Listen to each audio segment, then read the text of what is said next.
Ah qu'il est beau le débit de lait, ah qu'il est laid le débit de l'eau, le débit de lait si beau, débit de l'eau si laid, s'il est un débit d'eau, c'est bien le beau débit de lait. En gros, on va parler d'eau, et pas du tout de lait. Pourquoi on parlerait de lait? Bonjour à toutes et à tous, nous sommes le lundi 29 avril et vous regardez Actu Réfractaire. Votre quotidienne d'information uniquement financée par vos dons. Il nous reste encore quelques semaines de financement participatif si vous voulez voir continuer ce format. Et voilà, et tout ce qui se passe sur Canard Réfractaire en ce moment. Si vous donnez tous 2 €, ça suffit pour emballer sur une saison 5 tranquille. Hein. On commence avec une grosse actu. Des militants d'Extinction Rebellion se sont enchaînés aux grilles de la poubelle souterraine de Stockamine en Alsace. Ça fait maintenant 4 jours entiers que les activistes y sont pour réclamer le déstockage. Et pour celles et ceux qui ne savent pas ce que c'est Stockamine, eh ben on va un peu revenir dessus. Alors c'est un ancien puits d'une mine de potasse dans lequel 42 000 tonnes de déchets toxiques et hautement dangereux ont été entreposés entre 1991 et 2014. Au départ, les déchets ne devaient être entreposés que provisoirement. Mais les années ont passé et la mine s'est partiellement effondrée sur les déchets. Ce qui rend l'extraction de ces déchets impossible selon les autorités françaises. Et dès le départ, ce projet, il a suscité une forte contestation d'habitants du coin et d'élus de tous bords, tout simplement parce que les déchets sont stockés quelques centaines de mètres sous la plus grande nappe phréatique d'Europe, rien que ça. Cette nappe, elle alimente aujourd'hui 7 millions de personnes réparties en France, en Allemagne et en Suisse. L'État français, sûrement pas très fier de son idée, il veut maintenant condamner le puits en balançant du béton dedans et faire oublier le problème. Mais les couches géologiques, elles finissent toujours par remonter et pollueront un jour ou l'autre l'eau de la grande nappe phréatique européenne. Parmi ces déchets, tu as des déchets nucléaires qui ont été enfouis en cachette, en secret, et dont la toxicité, elle baisse avec le temps. Mais tu as aussi de gros déchets qu'on appelle ultimes. Du mercure, de l'arsenic, du chrome, des pesticides qui finiront, quoi qu'il arrive, un jour ou l'autre dans la flotte. L'État veut aussi faire oublier l'incendie spontané qui a eu lieu après que des produits phytosanitaires aient été descendus dans la mine en septembre 2002. C'est cet événement qui a fait stopper la descente de déchets supplémentaires et qui a fragilisé les galeries. Donc le seul moyen, sans mettre en danger les travailleurs évidemment, pour essayer de déstocker tout ça, ce serait d'envoyer des robots. Seulement, il n'y a aucun robot aujourd'hui qui est assez avancé technologiquement, et du coup, il faudra faire la recherche, le développement et la mise en œuvre, et ça coûtera plusieurs milliards d'euros à l'État. Et ces quelques milliards, ce sera pas grand-chose face aux dizaines, voire centaines de milliards qu'il faudra débourser si la flotte de 7 millions de personnes est contaminée. C'est pour ça qu'il y a une bataille juridique qui dure depuis 2014 et qui donne tort ou raison tour à tour au camp étatiste ou au camp écolo. Jeudi dernier, un député de la France Insoumise a fait un signalement au procureur de la République sur la présence des déchets illégaux dans le seul espoir de gagner du temps avant que les camions toupies ne bouclent définitivement l'entrée et empêchent ainsi tout déstockage. Dans ce projet, comme dans d'autres, l'État s'endette pour ne pas perdre la face, alors que les dirigeants sont conscients des risques et des dangers pour les générations à venir. Mais peut-être qu'ils espèrent que ça arrivera après leur mort.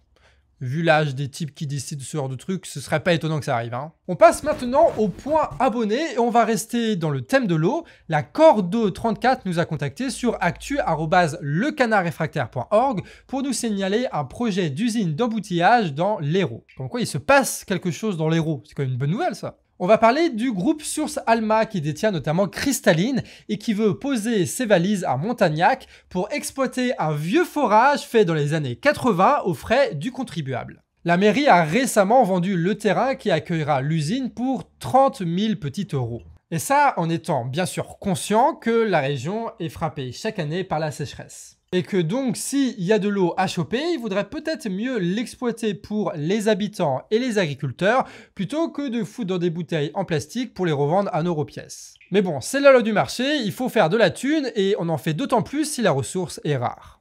Alors évidemment, les habitants du coin, ils mènent une lutte contre ce projet, mais ce sera pas simple. Rien ne s'oppose en fait à ce pompage en profondeur, et le terrain a déjà été vendu au groupe Alma. Si vous êtes du coin, on vous met quelques liens en description pour rejoindre les groupes qui s'opposent à ce projet. Comme tous les lundis, c'est la chronique média écrite par Émeric et aujourd'hui, on va commencer par vous raconter jeuxvideo.com, un ancien monument pour les fans de jeux vidéo qui est aujourd'hui tombé en déchéance. C'est le site Arrêt sur Image qui a rassemblé des témoignages d'une quinzaine d'anciens et actuels rédacteurs pour expliquer ce qui s'est passé à l'intérieur de l'entreprise. Au début des années 2000, jeuxvideo.com c'était la source numéro 1 pour toutes les infos et astuces sur le jeu vidéo. On y trouvait des tests, des gaming live et après 2010, les fameuses chroniques du 3615 Usul. On se souvient de Franck Guillaume, on se souvient des codes pour le lance-flamme de GTA San Andreas et aussi on se souvient de beaucoup de choses qu'on aurait préféré oublier du forum moins de 15 et 15-18.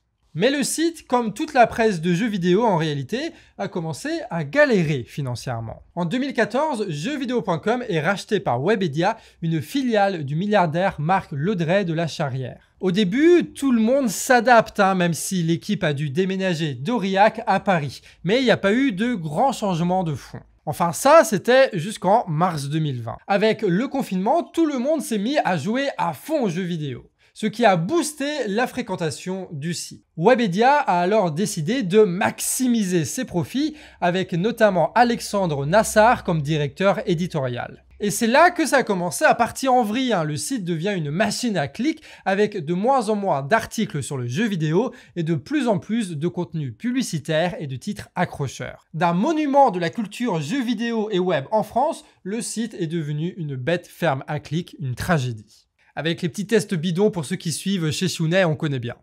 Cette histoire montre bien les problèmes des médias sur Internet. On doit tous suivre les règles de Google, qui contrôle aussi YouTube d'ailleurs, et on y perd notre liberté et pas mal de curiosité. Et puis évidemment, ça nous montre bien que confier un média à des milliardaires, c'est comme un verre dans la pomme, tôt ou tard, ça finit par pourrir. D'ailleurs, la semaine dernière, on vous parlait du rachat potentiel de Marianne par Bolloré ou Sterrin. Eh bien, l'Humanité a publié un article de Pierre-Édouard Sterrin, le fondateur de Smartbox, et lui, il donne le ton. Le milliardaire, exilé fiscal en Belgique, se voit comme un saint et prévoirait d'attaquer à coups de millions les droits des femmes et de l'école publique. Et donc, bon courage aux journalistes de Marianne, même s'il faudra peut-être commencer à chercher du taf. Mais les milliardaires, c'est pas la seule menace qui pèse contre les médias. Samuel Petit, rédacteur en chef du Télégramme, met en garde contre les menaces procédurières et policières qui pèsent sur le quotidien breton. Cette dernière année, le Télégramme a vu 5 de ses journalistes être poursuivis en justice. Un qui avait utilisé un drone pour filmer un incendie, un autre pour avoir prétendument violé le secret de l'instruction judiciaire, et 3 autres pour diffamation suite à des plaintes d'un élu du Finistère. Sachant que le Télégramme, dans notre coin en Bretagne, là, c'est le seul journal qui parle de trucs qui sont un peu militants ou un peu engagés. Le Ouest France est vraiment très convenu comme truc. Donc s'attaquer à ce journal-là, pour notre quotidien, c'est assez grave. Des procédures bâillons donc par des puissances économiques, c'est déjà alarmant, et là même les politiques s'y mettent, comme Dati qui s'y est mise contre Libé, qui avait révélé quelques-uns de ses petits arrangements. Puis avec notre petit marronnier, quoi que veuille dire cette expression que je ne connais pas. Ah si, parce que les marrons, ils arrivent toujours à la même époque, c'est ça l'expression. Est-ce que c'est ça l'expression? Et c'est quoi la différence entre des marrons et des châtaignes? J'ai l'impression que c'est juste, dans les régions, ils appellent pas ça de la même façon, mais c'est la même chose, non?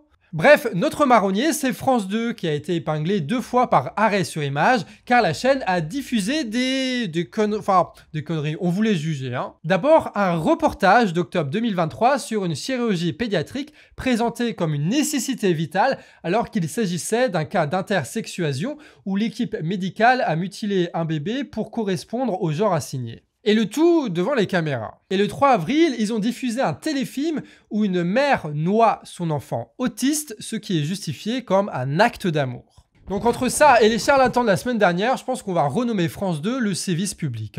On termine comme à notre habitude avec quelques brèves. La semaine dernière, la police belge a procédé à la perquisition de la chaîne d'information Rouge TV. Cette perquisition serait faite à la demande d'un État européen en lien avec les dossiers sur le financement du PKK, le Parti des travailleurs du Kurdistan. Cette enquête pourrait venir de la France qui a dans le même temps interpellé 8 hommes dans le cadre d'une enquête similaire. Seconde brève, le Hamas et l'État israélien pourraient peut-être signer une trêve dès aujourd'hui et permettre donc la libération d'otages dans les deux camps. La négociation est en cours depuis maintenant plusieurs semaines. Du côté des États-Unis, les mobilisations étudiantes tiennent bon malgré la pression des directions des universités et de la police. Selon RFI, les mobilisations pourraient aussi toucher la Jordanie. Et en France, elles tiennent bon et se poursuivent notamment à Sciences Po. On termine les brèves avec le placement en garde à vue de Gérard Depardieu ce matin. Il était entendu par la police pour des agressions sexuelles qui dateraient de 2014 à 2021.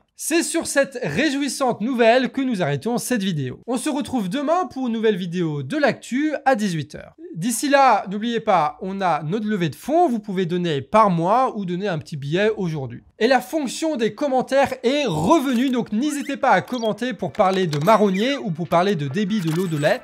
Voilà, c'est fait pour ça. C'était Ellie et Emeric à l'écriture et Monteur des Coloniales au montage. On se retrouve demain à 18 h pour votre prochaine Actu Réfractaire.